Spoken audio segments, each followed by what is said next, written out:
ഒരാൾ ചോദ്യം തന്നിരുന്നു. ഇത് ഞാൻ സമയം കഴിഞ്ഞു എന്ന് തോന്നുന്നു. ഇത് ഞാൻ അറിഞ്ഞില്ല. പെട്ടെന്നൊന്ന് വായിച്ചേക്കാം. ഇത് കണ്ടില്ല. കുടുംബത്തിലായാലും സമൂഹത്തിലായാലും നന്മ ചെയ്യുന്നവർ ജീവിതത്തിൽ ദുരിതങ്ങൾ അനുഭവിക്കുന്നതായും അതേസമയം തിന്മ ചെയ്യുന്നവര് പറയത്തക്ക വിഷമതകൾ ഒന്നുമില്ലാതെ ജീവിതം മുൻപോട്ട് കൊണ്ടുപോകുന്നതായും കണ്ടുവരുന്നുണ്ട്. ഇത് കർമ്മഫലമാണോ സർ? അങ്ങനെയാണെങ്കിൽ പൂർവ്വജന്മത്തിലെ കർമ്മത്തിന്റെ ഫലങ്ങൾ ഈ ജന്മത്തിൽ നല്ല പ്രവൃത്തികൾ ചെയ്യുന്നതിലൂടെ സാധിക്കപ്പെടുകയല്ലേ വേണ്ടത്? ഈ വ്യക്തിയുടെ നല്ല ഭംഗിയായിട്ട് 2ാം ഭാവത്തില് ശനിയുണ്ട്.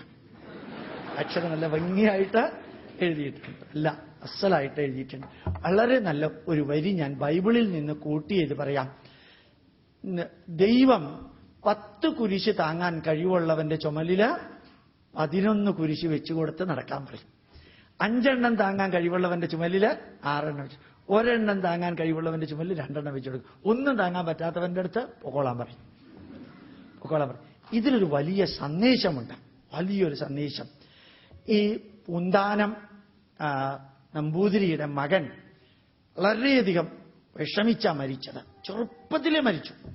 പൂന്താനം നമ്പൂതിരി ശ്രീകൃഷ്ണന്റെ വലിയ ഭക്തനാ. ലെപ്രസി പിടിച്ചാ മരിച്ചത്.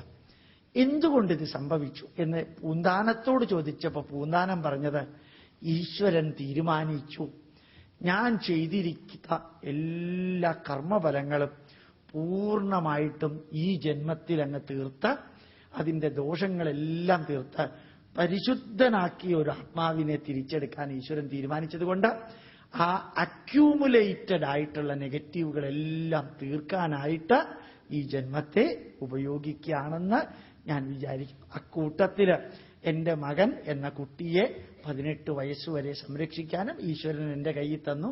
സമയമായപ്പോൾ ഈശ്വരൻ എടുത്തുകൊണ്ട് പോയി. ഇതായിരുന്നു പൂന്താനത്തിന്റെ വരി. പലപ്പോഴും നല്ല കർമ്മങ്ങൾ ചെയ്യുന്നവര് ദുഃഖം അനുഭവിക്കുന്നത് ഇതുവരെ പഠിച്ച സയൻസ് ഉപയോഗിച്ച് ഒരു തരത്തിലും വിവരിക്കാൻ സാധ്യമല്ല. പക്ഷെ അതിന് വിവരിക്കാൻ സാധിക്കുന്ന ഒരു പ്യുവർ സ്പിരിച്വൽ ആയിട്ടുള്ള, വേണമെങ്കിൽ സ്വീകരിക്കാവുന്ന ഒരു തോന്നല്, നല്ല കർമ്മം ചെയ്തവനെ ഈശ്വരൻ 2 വർഷം പ്രൊബേഷണറി പീരീഡ് കൊടുക്കും. പ്രൊബേഷണറി പീരീഡ്, നീ എനിക്ക് പറ്റിയ വ്യക്തിയാണോ എന്നറിയാൻ. അത് പ്രൊബേഷണറി പീരീഡിൽ സക്സസ് ആയിക്കഴിഞ്ഞാൽ കുറേ അധികം ദുഃഖങ്ങൾ കൊടുക്കും. കാരണം ഇയാളെ നല്ല രീതിയിൽ ട്രെയിൻ ചെയ്യണമെങ്കിൽ ആദ്യം അയാളിലുള്ള നെഗറ്റീവുകൾ മുഴുവനും പോകണം. ഈ കമ്പ്യൂട്ടറിലുള്ള കുക്കീസും റീഓറിയന്റഡ് ആയിട്ടുള്ള എല്ലാം അലൈൻ ചെയ്താലേ പിന്നെ കമ്പ്യൂട്ടറുടെ മെമ്മറി ശരിയാവുള്ളൂ.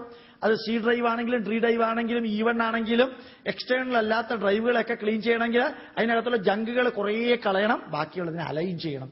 ആ അലൈൻ ചെയ്താൽ ആ കുക്കീസൊക്കെ കളഞ്ഞു കഴിയുമ്പോഴാണ് കമ്പ്യൂട്ടർ പിന്നെ ഫാസ്റ്റായിട്ട് വർക്ക് ചെയ്യുക. അപ്പൊ ഇയാള് ഈശ്വരീയമായ നല്ല കർമ്മങ്ങൾ ചെയ്യുന്നതിന് ഒപ്റ്റിമം ലെവലിൽ വരണമെങ്കിൽ അയാൾക്ക് സഞ്ചിത കർമ്മഫലങ്ങളിലെ നെഗറ്റീവുകള്, ആർജിത കർമ്മഫലങ്ങളിലെ നെഗറ്റീവുകള്, പ്രാരബ്ധ കർമ്മഫലങ്ങളിലെ നെഗറ്റീവുകൾ മുഴുവനും അയാളെ കൊണ്ട് ഇറേസ് ചെയ്യിപ്പിക്കണം.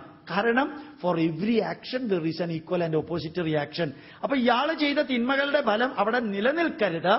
അതില്ലാതെയാവണമെങ്കിൽ അത് മുഴുവൻ ഇറേസ് ചെയ്ത് കളയാനായിരിക്കാം ഒരു പക്ഷേ നല്ല മനുഷ്യർക്ക് ദുഃഖം കൂടുതൽ കൊടുക്കുന്നത് എന്ന് തോന്നുന്നു എന്ന് പറയാൻ എനിക്ക് തോന്നുന്നു.